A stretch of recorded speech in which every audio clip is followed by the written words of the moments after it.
அண்மை செய்தியை பார்த்து வருகிறோம். கேஎஸ்ஆர் அணையில் 30,000 கன அடி நீர் திறக்கப்பட்டிருக்கிறது. கர்நாடக மாநிலம் கிருஷ்ணராஜசாகர் அணையில் இருந்து காவிரி ஆற்றில் 30,000 கன அடி தண்ணீரானது திறக்கப்பட்டிருக்கிறது. அண்மை செய்தியாக பார்த்து வருகிறோம். கர்நாடக மாநிலம் கிருஷ்ணராஜசாகர் அணையில் இருந்து காவிரி ஆற்றில் 30,000 கன அடி தண்ணீரானது திறக்கப்பட்டு வருகிறது. இதனை நாம் அண்மை செய்தியாக பார்த்து வருகிறோம். கேஎஸ்ஆர் அணையிலிருந்து 30,000 கன அடி நீரானது திறக்கப்பட்டிருக்கிறது. கர்நாடக மாநிலம் கிருஷ்ணராஜசாகர் அணையில் இருந்து காவிரி ஆற்றில் 30,000 கன அடி தண்ணீரானது திறக்கப்பட்டிருக்கிறது.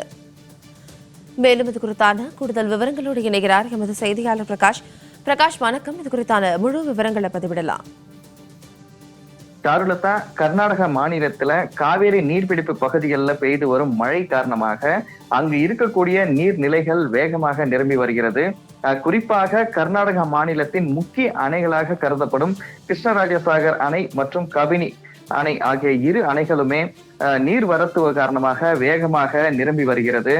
இந்த நிலையில் கிருஷ்ணராஜசாகர் அணைக்கு நீர்வரத்து நேற்று 17,000 கன அடிக்கும் மேல் இருந்த நிலையில அணையின் நீர்மட்டம் 124 அடியில தற்போதைய பார்த்தோமானால் 120 அடியை கடந்திருக்கிறது.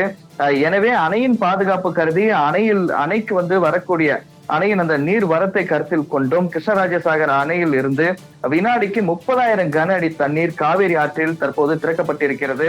மேலும் எந்த நேரத்திலும் கிருஷ்ணராஜசாகர் அணையில் இருந்து நீர் திறப்பு என்பது 30,000 கன அடியிலிருந்து 50,000 கன அடியாக அதிகரிக்க அதிக வாய்ப்புள்ளதாகவும் இதன் காரணமாக காவேரி ஆற்றில் வெள்ளப்பெருக்கு ஏற்பட்டிருக்கிறது.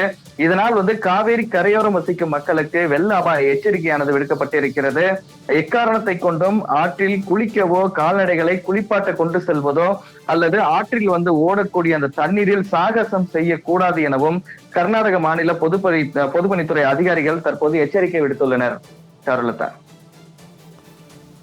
மேலும் இது குறித்தான கூடுதல் விவரங்களுக்கு நன்றி பிரகாஷ்.